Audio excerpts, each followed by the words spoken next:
برکت مہینہ ہے، رحمتوں کا مہینہ آ رہا، نورانی مہینہ ایکچولی، اور جس ماہ کے لیے ہم ایک انتظار میں تھے کہ جب ایک محرم گزرتا ہے تو چاہنے والا دوسرے محرم کا انتظار کرتا ہے، اور ہم انتظار میں تھے کہ الحمدللہ پھر وہ نورانی ایام آ گئے جس کا ہم کو انتظار تھا، اور اللہ کا شکر ہے، میرے امام کا کرم ہے کہ صحت کے ساتھ ہم نے ان ایام کا استقبال کریں گے انشاءاللہ۔ تو مجھے میسیج دینا تھا تمام عزاداروں کے لیے، اور جہاں جو میری بات سن رہا، میری آواز سن رہا، کہ اتنی بابرکت والا مہینہ جب آیا ہے تو اب ہم اس کا استقبال بھی ویسی کریں، اس کا احترام بھی ویسی کریں کہ جو اس کا حق ہے۔ اب ذمہ داریاں محرم آنے سے ہماری اور بڑھ گئی، اور ذمہ داری بڑھ گئی۔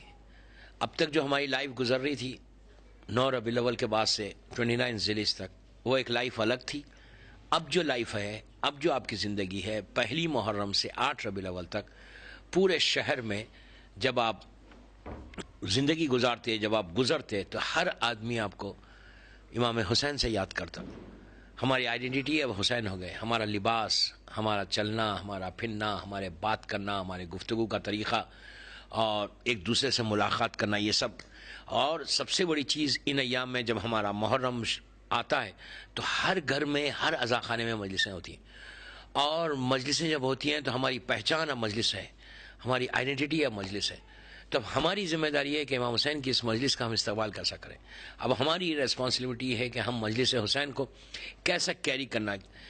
اب سب کا، میں بزرگوں سے تو نہیں کہتا، میں یوتھ کو بولتا ہوں کہ یوتھ کی اب ذمہ داری ہے کہ لڑکا لڑکی جتنے ہیں ان سب کی ذمہ داری ہے کہ اب ہم کیری کیسا کریں۔ ہر عزاخانہ چاند رات سے سجایا جاتا، سب کو جانا ہے، ہر عزاخانے میں آپ جائیں، زیارت کریں۔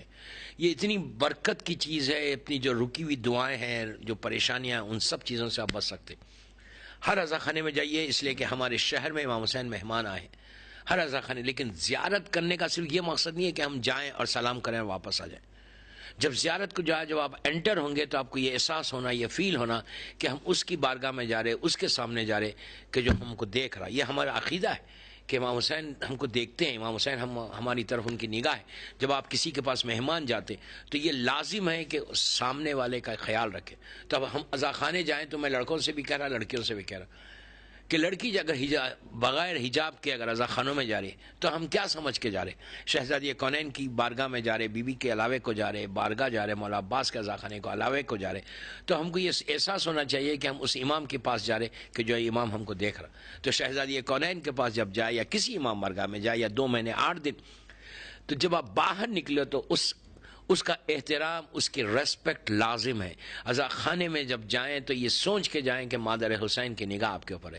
اور جب آپ جائیں تو بہت مومنین اور مومنات کا ایک ہجوم ہوتا، تو کوشش یہ کرو کہ پہلے چلے جاؤ، دن میں چلے جاؤ، رات میں جانے کی زیادہ ضرورت نہیں ہے، اس لیے کہ اگر بہت مجمع ہو جائے، بہت نامحرم ہو جائے تو سب کے لیے ڈیفیکلٹ ہوگا۔ اور اگر آپ کے پاس حجاب نہیں ہوگا تو عزاخانے میں، اس لیے کہ آپ کو وہاں پہ آپ اکیلے نہیں ہیں، آپ کو ساری دنیا آپ کو دیکھے گی، سب لوگوں کا پیغام، سب لوگ آپ کی طرف نگاہ اٹھاتے ہیں۔ تو اب آپ کا یہ فرض ہے کہ جب وہاں اندر جانا تو مکمل جو اسلام کی کٹ ہے، کٹ کے ساتھ کے بغیر عزاخانوں میں جانے کی ضرورت نہیں، اس لیے کہ جائیں گے تو 2 چیزیں۔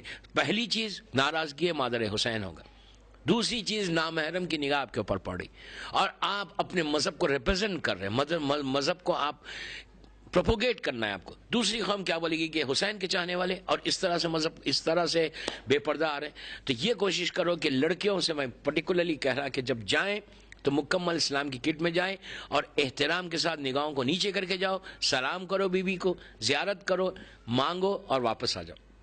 ہجوم میں ٹھہرنا اس طرح سے بہتر یہ ہے کہ آپ جاؤ، زیارت کرو اور واپس آ جاؤ۔ اور دن میں جائے تو وہی بہتر ہے، اگر رات میں بھی جا رہے تو اپنے گروپ کے ساتھ جاؤ، زیارت کرو اور واپس آؤ۔ یہ ایک پیغام تھا۔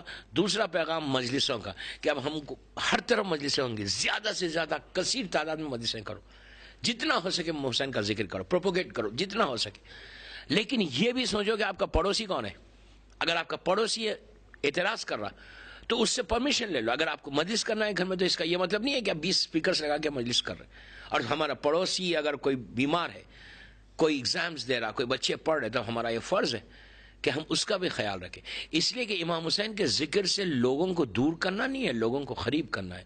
مظلوم امام نے لوگوں کو اپنے قریب کیا تھا، لوگ حسین کے پاس کھینچ کے آئے تھے، وہ کردار حسین تھا۔ اب ہم ذکر حسین بھی جب کر رہے ہیں تو ہمارا یہ فرض ہے کہ ذکر حسین سے لوگ آپ کے پاس آئیں۔ آپ اس طرح سے مجلس کرو کہ لوگ آپ کے پاس آئیں اور بیٹھیں اور کچھ سیکھ کے جائیں، کسی کو ڈسٹرب کر کے پارکنگ جیسا ہے۔ آپ اگر روڈ پہ پارک کر رہے، ٹریفک کو ڈسٹرب ہو رہا یا دوسروں کو ڈسٹرب ہو رہا، تو اس کا یہ مطلب نہیں، لوگ کیا بولیں گے کہ حسین کی مجلس ہو رہی یا لوگوں کو ڈسٹرب ہو رہا ہے۔ تو یہ تو چیک کرو کہ بات کہاں تک جاری، مظلوم امام تک جاری۔ تو یہ سب کے لیے فرض ہے کہ جب آپ جائیں تو مجلس کا احترام ایسا کرو اور مجلس کا کام ایسا کرو کہ مجلس حسین سے لوگ آپ کی طرف آئے۔ یہ نہیں کہ مجلس حسین ہو تو لوگوں کے آئی بروز کھڑے ہو جائیں کہ یار اب یہ مجلس ہوگی اور یہ لوگ سب ڈسٹرب کریں گے۔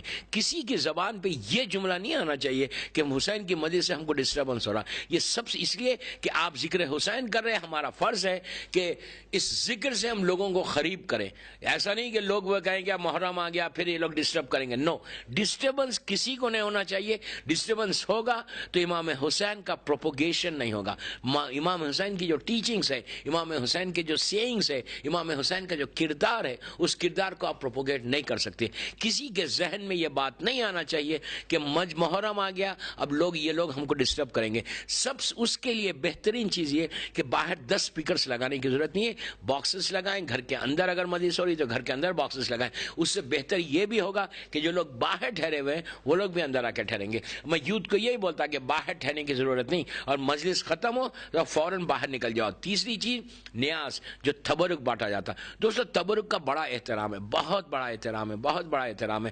تبرک ہاتھ میں لے کے آپ دعا مانگو، دعائیں قبول ہوتی۔ تو اب اس کا یہ مطلب نہیں ہے کہ نیاز بٹ رہی تو آدھا نیچے روڈ پہ گر جا رہا، آدھا زمین پہ گر جا رہی اور آدھا ہم کھا رہے، نہیں۔ احترام تبرک لازم ہے، اتنا لازم احترام تبرک کہ اگر تبرک نیچے گر رہا تو آپ اس کے ذمہ دار ہیں۔ رزق کا پہلے پھینکنا حرام ہے، اور دوسری چیز آپ نیاز حسین کو اگر نیچے پھینک رہے تو پھر آپ کے پاس اگر اس نیاز کی عزت نہیں، اس لیے کہ اس تبرک کی اہمیت جتنی آپ کے پاس ہے اور کسی کے پاس ہونا بھی نہیں چاہیے۔